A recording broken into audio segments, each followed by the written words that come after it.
നമ്മളിന്ന് ഇവിടെ നെയ്യാറ്റിൻകര റെയിൽവേ സ്റ്റേഷനിലാണ് നിൽക്കുന്നത്.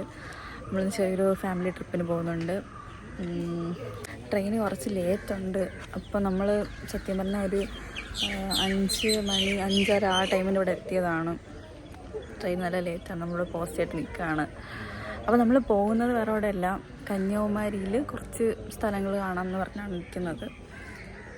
അപ്പോൾ ട്രെയിൻ വന്നിട്ട് ബാക്കിയാണ്.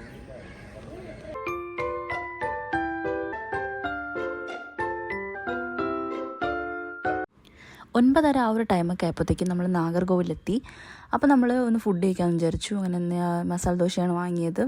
നമുക്ക് എവിടെ പുറത്ത് പോയാലും അപ്പം മസാല ദോശ കഴിക്കുന്ന ഒരു മസ്റ്റാണ്. മസാല ദോശ അല്ലെങ്കിൽ നെയ് റോസ്റ്റ്.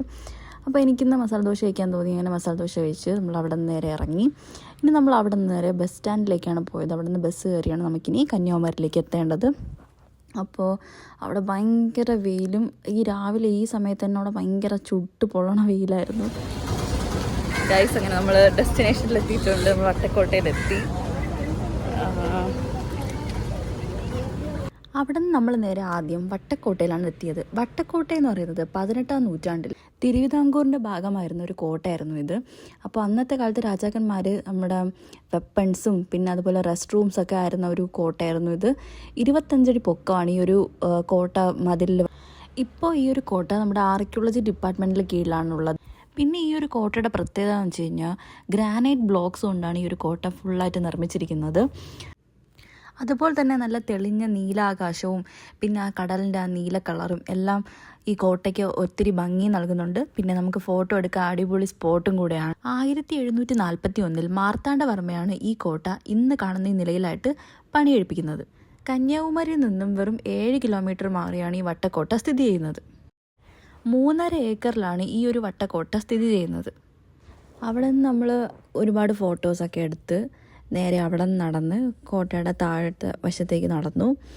അവിടെ ഒരുപാട് മരങ്ങളും ചിലയിടത്ത് നല്ല ഷെയ്ഡുണ്ട്, തണലായിട്ടുണ്ട്. ചിലയിടത്തൊക്കെ നല്ല വെയിൽ. അവിടെ ഫുള്ള് നല്ല വെയിലാണെങ്കിലും കടൽക്കാറ്റ് അടിക്കുന്നുണ്ടാവാം. നമുക്ക് വലിയ ചൂടായിട്ടൊന്നും ഫീൽ ചെയ്യില്ല. 3.5 ഏക്കർ ചുറ്റിപ്പറ്റിയാണ് ഈ ഒരു കോട്ട സ്ഥിതി ചെയ്യുന്നത്. അതൊക്കെ കണ്ട് നമ്മൾ അവിടെ നിന്ന് നേരെ ഇറങ്ങി. അടുത്ത് നമ്മൾ നേരെ അവിടെ നിന്ന് ഒരു 6 കിലോമീറ്റർ അകലെയുള്ള വിവേകാനന്ദപുരത്ത് എത്തി. അപ്പോൾ അതെന്ന് പറയുന്നത് ഒരു വലിയ ഒരു കോമ്പൗണ്ട് പോലെയാണ്. അതിനകത്ത് ബേർഡ്സിൻ്റെ പ്രിസർവ് ചെയ്ത കുറച്ച് സ്ഥലങ്ങളുണ്ട്. പിന്നെ അവരുടെ തന്നെ ഒരു ക്യാമ്പസ് ഉണ്ട്. ക്യാമ്പസ് ഒന്നും കൂടാതെ തന്നെ ഇവിടെ നല്ലൊരു സൺറൈസ് സൺസെറ്റ് വ്യൂ പോയിൻ്റ് ഉണ്ട്. ഇവിടെ നോക്കിയാൽ നമുക്ക് വിവേകാനന്ദ റോക്കൊക്കെ നല്ലപോലെ കാണാൻ പറ്റും. അപ്പോൾ നമ്മൾ ഉച്ച ടൈമിലാണ് പോയത്. അത്യാവശ്യം നല്ല വെയിലൊക്കെ ഉണ്ടായിരുന്നു. അപ്പോൾ അതിനിടയ്ക്ക് ഒരു ആൽമരം ഉണ്ട്. അവിടെ നല്ലൊരു അത്യാവശ്യം ഷെയ്ഡുണ്ട്. അവിടെ നമ്മൾ കുറച്ച് ടൈം സ്പെൻഡ് ചെയ്തു. പിന്നെ അതുപോലെ തന്നെ ഇവരുടെ ക്യാമ്പസും ഉണ്ട്. അതിൻ്റെ ഒപ്പം തന്നെ കുട്ടികൾക്കുള്ള ബോർഡിങ് അല്ലെങ്കിൽ ഹോസ്റ്റൽ ഫെസിലിറ്റീസ് ഉണ്ട്. പിന്നെ അതുപോലെ നമുക്ക് ടൂറിസ്റ്റുകൾക്ക് സ്റ്റേ ചെയ്യാനുള്ള ഓപ്ഷൻ ഉണ്ട്. പിന്നെ ഇവരുടെ തന്നെ ഒരു കുഞ്ഞു ഹോട്ടലും പിന്നെ അതുപോലെ ഒരു അമ്പലമുണ്ട് ഇതിനകത്ത് തന്നെ. അപ്പോൾ ഇതെല്ലാം ഒരു ഒറ്റ കോമ്പൗണ്ടിനകത്താണ് വരുന്നത്.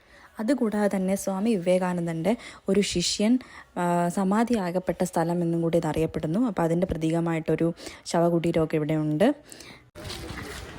അപ്പോൾ ഗൈസ്, നമ്മളിപ്പോൾ നിൽക്കുന്നത് ഇവിടെ കന്യാകുമാരിയിലുള്ള തന്നെ വിവേകാനന്ദ കേന്ദ്രം എന്ന് പറയുന്ന ഒരു സ്ഥലത്താണ്. ഭയങ്കര പീസ്ഫുള്ളായിട്ടുള്ള ഒരു സ്ഥലമാണ്. എല്ലാവരും കന്യാകുമാരി വരുമ്പോൾ നമ്മൾ മസ്റ്റായിട്ട് ഇവിടെ ഒന്ന് വരണം. നമ്മുടെ വട്ടക്കോട്ടയുടെ കുറച്ചടുത്താണ്. അവിടെ വരുന്നവർ മസ്റ്റായിട്ട് ഇവിടെ കൂടെ ഒന്ന് വിസിറ്റ് ചെയ്യാൻ നോക്കുക. വളരെ പീസ്ഫുള്ളായിട്ടുള്ളൊരു പ്ലേസാണ്. അപ്പോൾ നമ്മൾ ഇനി അടുത്ത് കഴിക്കാനാണെന്നുകൊണ്ട് പോകുന്നത്. അപ്പോൾ നമുക്ക് ബാക്കി അപ്പോൾ കാണാം. വിവിധ പ്രദർശനങ്ങൾ, മയിൽ സങ്കേതം, ലൈബ്രറി, പിന്നെ വെജിറ്റേറിയൻ റെസ്റ്റോറൻറ്റ്, പിന്നെ അതുപോലെ തന്നെ ആൾക്കാർക്ക് താമസിക്കാവുന്ന സ്ഥലങ്ങൾ, ഇതൊക്കെ നിറഞ്ഞ് 105 ഏക്കറിൽ വ്യാപിച്ചു കിടക്കുകയാണ് വിവേകാനന്ദപുരി. വിവേകാനന്ദ കേന്ദ്രം എന്നൊക്കെ അറിയപ്പെടുന്നു ഈ ഒരു സ്ഥലം. ഇവിടെ കണ്ടില്ലേ, ഒരു നമുക്ക് സൗത്ത് ഇന്ത്യ വൈബൊന്നും അല്ല, ഒരു നോർത്ത് ഇന്ത്യ ഒരു വൈബാണ് ഈ ഒരു സ്ഥലത്ത് നമുക്ക് കിട്ടുന്നത്. അപ്പോൾ അവിടെ നമ്മൾ മാക്സിമം ഫോട്ടോസൊക്കെ എടുത്തു. അപ്പോൾ നമ്മൾ പോയ ആ ടൈം ഫോട്ടോയ്ക്ക് നല്ല പറ്റിയ ടൈമായിരുന്നു. പിന്നെ അതിന് നേരെ നമ്മൾ ഫുഡ് കഴിക്കാനാണ് പോയത്. അപ്പോൾ ഈ ഒരു ബിരിയാണി ആയിരുന്നു അവരുടെ സ്പെഷ്യൽ. അവിടുത്തെ വെജ് ബിരിയാണിയാണ്. സത്യം പറയാലോ, ഒരു 4-5 സ്പൂൺ കഴിച്ചതേ ഉള്ളൂ. അത്രയ്ക്ക് ഭയങ്കര എരിയായിരുന്നു. എനിക്ക് എരി ഒട്ടും പറ്റാത്ത ഒരാളാണ് ഞാൻ. ടേസ്റ്റൊക്കെ ഉണ്ട് ബിരിയാണി, പക്ഷെ അവരുടെ ആ ഒരു സ്പൈസി നമുക്ക് പറ്റത്തില്ല. ആ ഒരു ഫ്ലേവറും അങ്ങനെയൊക്കെ കുഴപ്പമില്ല. അങ്ങനെ ബിരിയാണിയും കഴിച്ചു. അതിൻ്റെ ആ ഒരു എരി മാറ്റാനായിട്ടൊരു ഐസ്ക്രീമൊക്കെ കഴിച്ചിട്ട് നമ്മൾ നേരെ അവിടെ നിന്ന് തിരിച്ചു. അവിടുത്തെ ഒരു നല്ലൊരു അമ്പലമൊക്കെ ഉണ്ട്, ആ ഒരു സ്ഥലമാണ് ഈ കാണുന്നത്. ഗൈസ്, അപ്പോൾ നമ്മൾ ഫുഡൊക്കെ കഴിച്ചു. ഭയങ്കര വെയിലാണ് ഇവിടെ. കഴിച്ചു കഴിഞ്ഞ് പിന്നെ നമ്മൾ ട്രെയിനിൽ കയറി നേരെ അവിടെ നിന്ന് പുറപ്പെട്ടു. ഗൈസ്, നമ്മൾ ട്രിപ്പെല്ലാം കഴിഞ്ഞ് എത്തിയിട്ടുണ്ട്. അപ്പോൾ ആക്ച്വലി ഞാൻ വീഡിയോ ഷൂട്ട് ചെയ്യുന്നത് നമ്മൾ ട്രിപ്പ് കഴിഞ്ഞ് വന്ന് തൊട്ട് പിറ്റേ ദിവസം. ഞാൻ മെയിനായിട്ട് ഷൂട്ട് ചെയ്യാൻ കാര്യം, ഇന്നലെ എനിക്ക് എൻ്റെ വ്ളോഗ് കംപ്ലീറ്റ് ചെയ്യാൻ ടൈം കിട്ടിയില്ല. കാരണം നമ്മൾ തിരിച്ച് വരുമ്പോൾ ബസ് കയറുകയും പിന്നെ അതിന് ട്രെയിൻ കയറുകയും അങ്ങനെ ഒരുപാട് അലച്ചിലൊക്കെ ഉണ്ടായിരുന്നു. ഫിസിക്കലി നല്ല ടയേർഡ് ആയതുകൊണ്ട് എനിക്ക് വ്ളോഗ് കംപ്ലീറ്റ് ചെയ്യാൻ പറ്റിയില്ല. ഓവറോൾ നമ്മുടെ ട്രിപ്പ് നമ്മൾ പെട്ടെന്ന് പ്ലാൻ ചെയ്ത് പെട്ടെന്ന് പോയിട്ട് വന്നൊരു ട്രിപ്പായിരുന്നു. അടുത്തൊരു വീഡിയോയിൽ വരുന്നതായിരിക്കും.